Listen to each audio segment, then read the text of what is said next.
I'm going to talk about lashes. Lashes.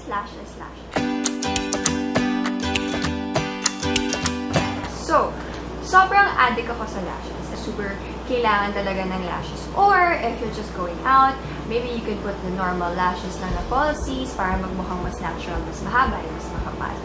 But, sometimes talaga, medyo tinatamad ka na, o kaya mabigat talaga sa mata, or ayaw mo na maglagay ng lashes pang everyday, pero gusto mo, open pa din yung eyes mo. I'm going to try something today, and I will go to Strokes by Momoi,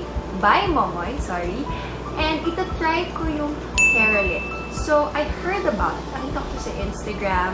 I saw it on social media. It's everywhere, and I think celebrities are really doing it now just because they want to wake up with really good lashes. Pero I heard na parang na rin siyang treatment for your lashes. So, it's going to be longer, I think, and thicker. Na pagkagising mo, hindi mo na kailangan i-curl, hindi mo na kailangan talaga maglagay ng falsies. So, I'm going to try this procedure. Pupunta ako ng Greenbelt today, Greenbelt 1, and to try the procedure out. And then, I will give a review, so, para malaman nyo kung ano yung itsura, ano yung feeling, kung masakit ba o hindi. And, yeah, I'm very excited. Again, I am such a fan of falsies. Jimin! Super fan ako ng falsies kasi ang dami kong falsies. See that? That is all false eyelashes. And I like buying them just because in pageants, kailangan ko din to, and events, and pag may shooting or taping. And I'm really excited to try this. Well, I tried Yumi lashes before from Strokes also. It was really good. Pero we will try this naman, the KeraLift, kung ano yung difference niya. I hope you guys like this video, and let's see. Come on. This is Strokes, and super ganda. Super ganda ng place nila. Parang siyang spa, and hindi mo makalain na lashes and everything. Let's go.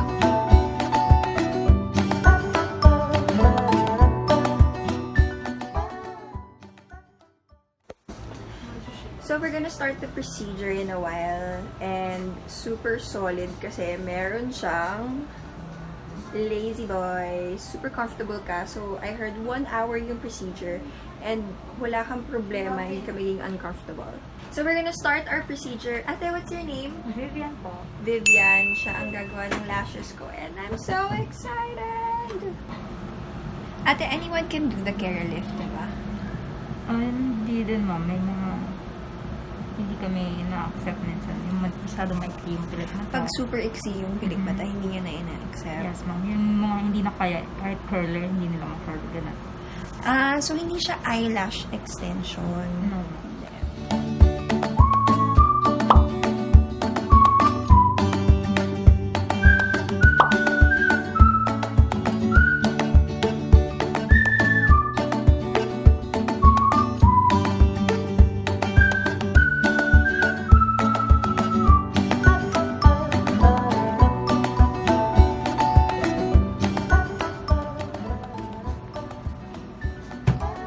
Tulog ka na.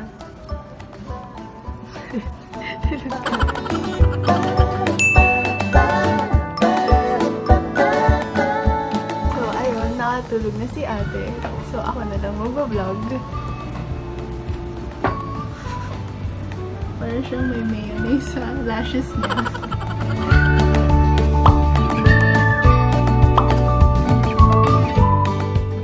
Napagod ka ba, ate? Hindi naman.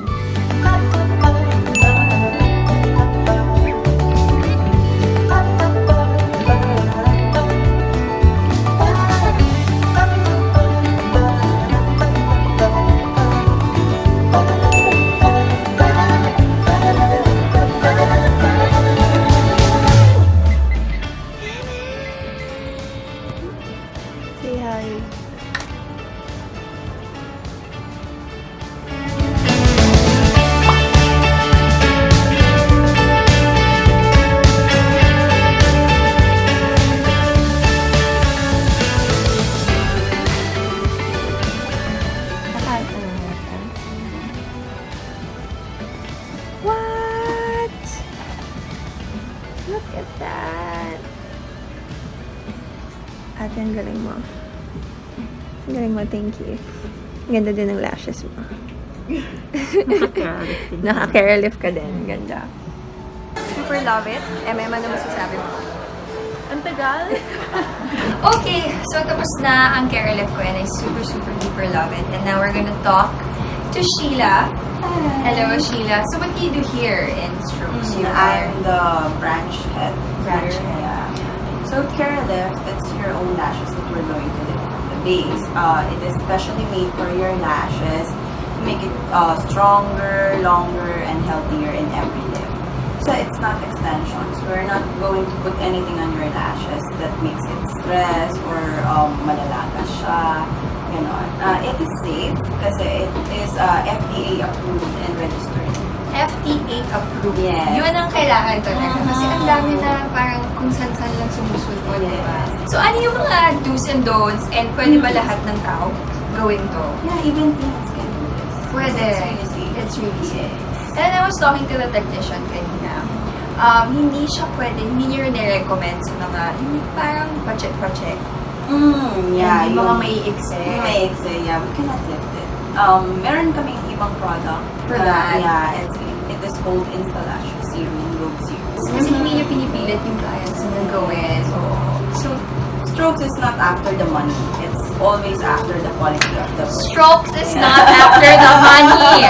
Invite everyone to go kasi ako invite ko talaga sila later kasi I really love it. So Yeah. invite, hi Momoi! Wala siya ngayon, sayang! So you can invite them to come here. Just please come to Strokes by Momoi Supe here at Greenbelt 1 Makati, and we have another branch in Verdes North beside Trinoma to do your KeraLift here and then enjoy the ambience of the establishment. Yeah, super parang siyang Yeah. hotel. Mhm. And nakatulog ako. Enjoy the lazy boy Oo, here. nakatulog ako. Super thank you. Thank you din, ma'am. It's a I privilege really po. love it. And I'm going to do a review, but expect a really positive review because I really love it. So Salamat thank you. po. Thank Salamat you, din, thank you. ma'am. Thank you. Thank you, ma'am. Yes.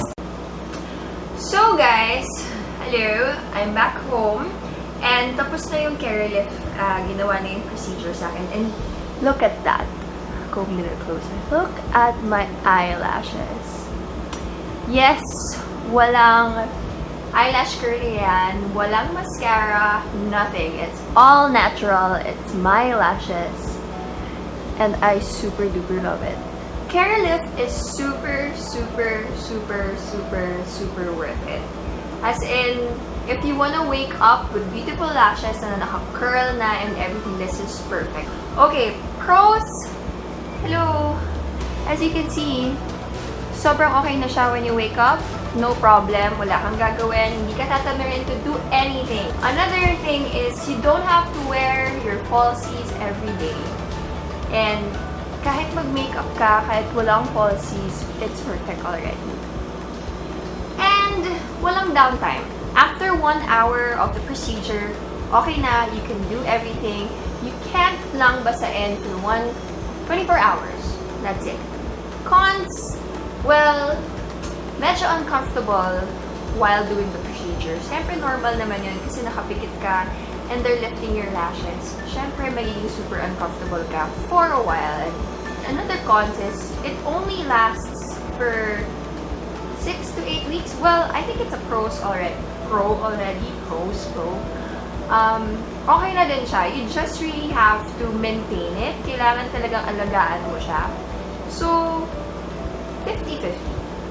Okay naman. Price range. I think it was about 2,500 if I'm not mistaken for one session. Some might think it's expensive, but for me, 2,500 is worth it for 6 to 8 weeks na naka-curl yung lashes mo tapos aalagaan niyo pa siya. Sobrang perfect talaga. Plus, they gave me an aftercare. This is Instalush. So, Instalush is like, I think castor oil. Parang siyang ganun. So, aftercare, it provides strength and nourishment for fuller, longer, and glossier lashes. The clients are advised to return at least every 2 or 3 months after the first treatment. Not bad. Ito pa pala isang cons. If you use oil-based na makeup remover like I do, kailangan iwasan mo yung lashes kasi mas mabilis siyang bumaba. So, use water-based makeup remover. Meron naman yan. I use Happy Skin for my eyes pag naka-lash lift ako. And